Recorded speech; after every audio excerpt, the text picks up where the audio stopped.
কিন্তু তুমি তো তোমার মন মতো যা খুশি করতেছো মা।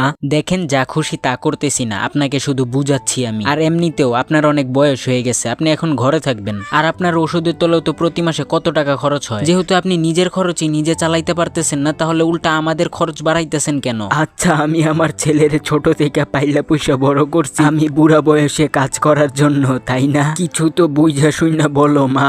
আপনি যতই তর্ক করেন না কেন, আজকে থেকে আপনাকে আর কোনো গাড়ির চাবিও দেওয়া হবে না, কোনো ফালতু খরচের টাকাও দেওয়া হবে না। ঘরের মধ্যে তো 3 বেলা খাবার দেওয়া হয়, তাহলে শুধু শুধু কেন বাহিরে টাকা নষ্ট করেন আপনি? অনেক হইছে, আপনি এখন ঘরে থাকা শুরু করেন। আচ্ছা মা, তুমি কি আমাকে ঘরবন্দি করতে চাচ্ছ নাকি? আমি আপনাকে ঘরবন্দি করতেছি না, আপনাকে শুধু বুঝাচ্ছি আমি। তোমার জামাইয়ের টাকার তোমার অনেক চিন্তা হচ্ছে, তাই না? এখন তোমার মনে হয় আমি তোমার জামাইয়ের টাকা নষ্ট করে ফেলতেছি।